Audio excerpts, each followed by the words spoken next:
भारतीय जनता पार्टीचा, भारतीय जनता पार्टीचा विजय।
मोहन जी भागवत हो, नरेंद्र जी भाई मोदी हो, ये सब लोगों को आप जो देख रहे हैं कि हम एक भारतवासी बोल के हमारा सबका औकात का पिंड है ये। हम अल्पसंख्यक के लिए बहुत बोले तो यानी रेत की हड्डी का काम हो गया है। यानी जो अभी तक के लोगों ने जो औकात की चोरी करे, अल्पसंख्यक को जो नीचे ले जाने का काम करे, और मोदी जी ने वो 100 पूरे हिंदुस्तान में जो जरूरत है अल्पसंख्यक के लिए वो मेन काम करे। और बेटी बचाओ बेटी पढ़ाओ पे सह जिला अध्यक्ष अल्पसंख्यक मोर्चा, मैं एक उद्योजक हूँ और हज कमेटी का सचिव हूँ। हमारे डिस्ट्रिक्ट में हज कमेटी का मैं सचिव भी हूँ और मेरी खुद की 2 संस्थाएं है, मन्नत, जिसमें बहुत सारे सेवा भाव के मैं काम करते रहता हूँ।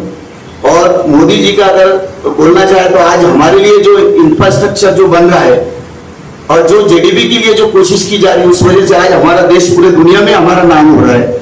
मोदी जी ने हमारे देश को आज 4थे नंबर पे जीडीपी में लेके आए। उनकी ये जो कार्यकर्दगी रही है बहुत सराहनीय है। हमारे बिजनेस के लिए और कारोबार के लिए सबसे अच्छी सरकार किसी की रही तो वो मोदी जी की रही। मुझे ये बहुत अच्छा लगा कि उन्होंने हमारे बिजनेसमैन के लिए बहुत सारे टैक्सेस, बहुत सारी चीजें जो हमको तकलीफदायक थी वो दूर कर दी। हमारा सिर्फ एक टैक्स बचा है सर, और उसका वो हमको रिटर्न मिल जाता है। तो हम मोदी जी से हमारे जितने भी बिजनेसमैन है बहुत खुश है और हम उनसे और आशा करते हैं कि हमारे देश में ज्यादा से ज्यादा कारोबार आए और हमारा देश आयुष्मान कार्ड, 5 लाख का बीमा निकाल के सभी धर्म के लोगों को अच्छा काम किया है। तो अभी भारतीय जनता पक्ष में काम करना चाहता हूँ मैं, आगे भी जुड़ना रहना चाहता हूँ मैं। और मोदी जी से हमें लाडली बहन योजना भी पसंद आई है। बीजेपी में मैं प्रमोद जी महाजन के जमाने से काम कर रहा हूँ, में भी मैं काम कर रहा हूँ। आज मैं जो है पर्यावरण क्षेत्र का संभाजी नगर का जिलाध्यक्ष हूँ शहर का, और मुस्लिम राष्ट्रीय मंच में देवगिरी प्रांत प्रकोष्ठ का, पर्यावरण प्रकोष्ठ का मैं अध्यक्ष हूँ। हमारे जो लीडर है इंद्रेश कुमार जी, उनके मार्गदर्शन में मैं काम कर रहा हूँ।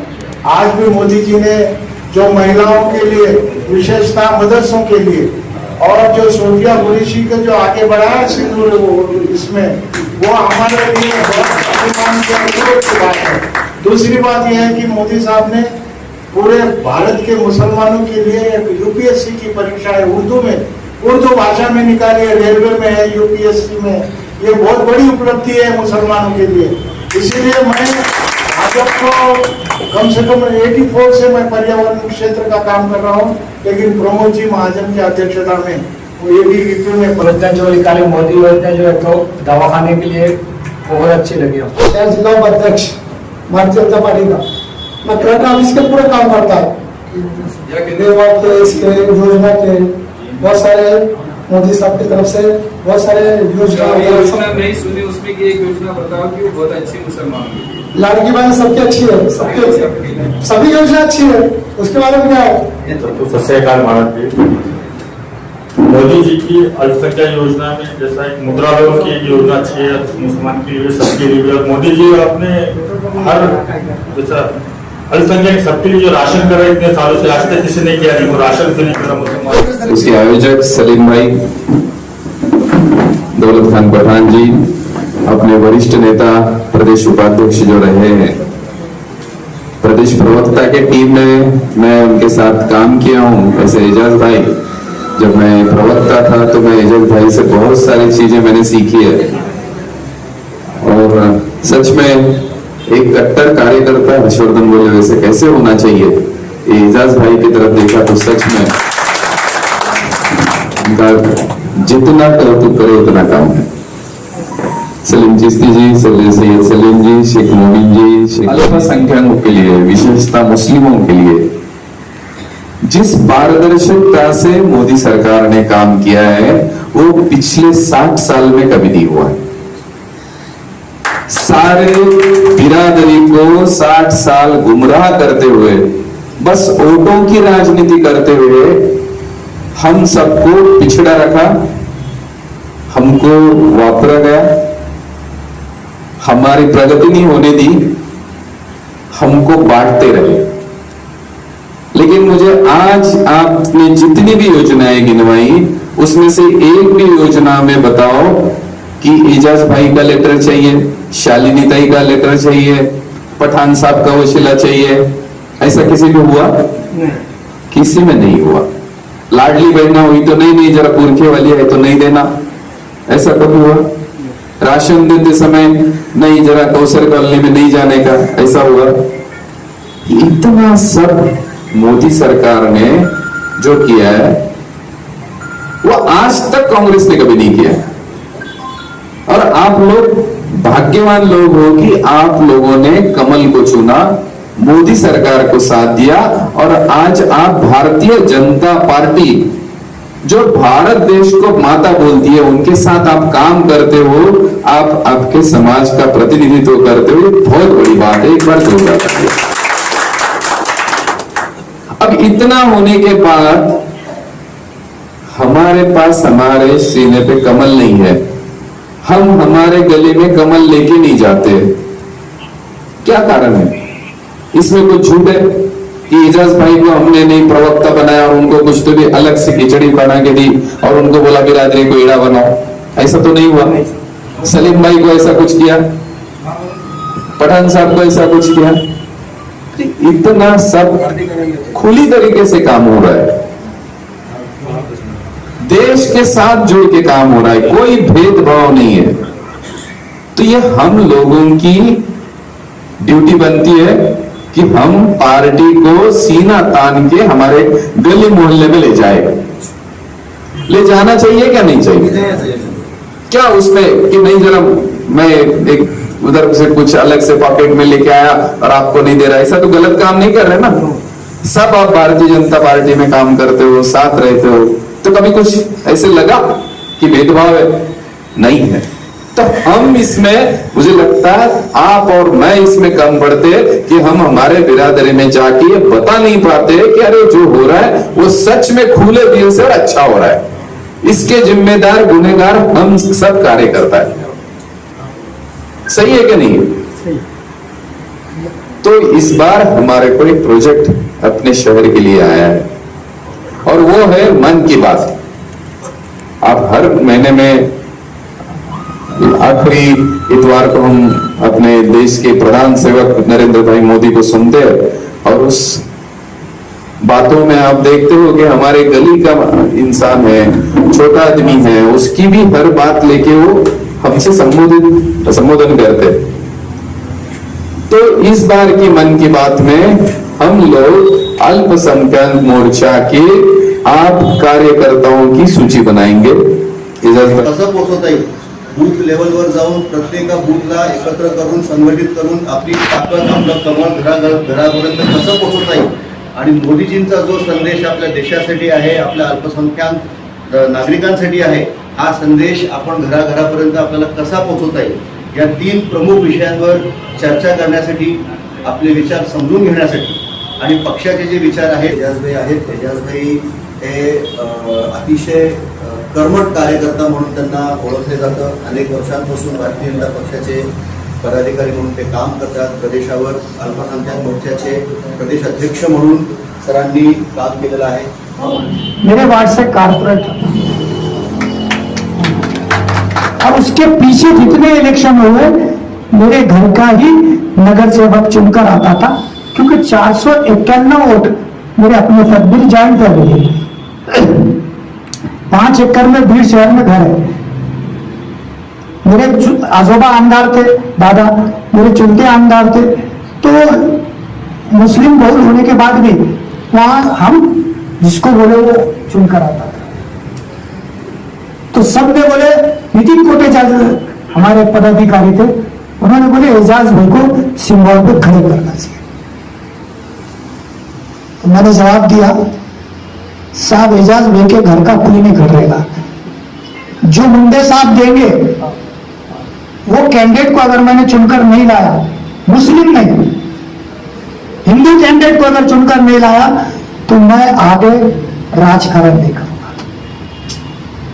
तो मुंडे साहब ने उस वक्त मेरे पड़ोस में रहते हुए संघ के कार्यकर्ता जगदीश गुरखुदे को बुलाया और मेरे हाथ में हाथ दिया, ये तुम्हारा उम्मीदवार और हम 1 रुपया भी तुमको देने वाले नहीं। जब रिजल्ट आया तो 421 वोट से पहला भारतीय जनता पार्टी का नगर सेवक मेरे वार्ड से बीड में चुनकर आया, तब जाकर मुझे प्रदेश का उपाध्यक्ष करना हज कमेटी मिली। मैंने डॉक्टर करार साहब के नेतृत्व में बीड जिले में काम किया। करार साहब का काम आपको मालूम है, वोटिंग के 1 दिन पहले एक फंक्शन हॉल में पूरे मुस्लिम कार्यकर्ताओं को बुलाया।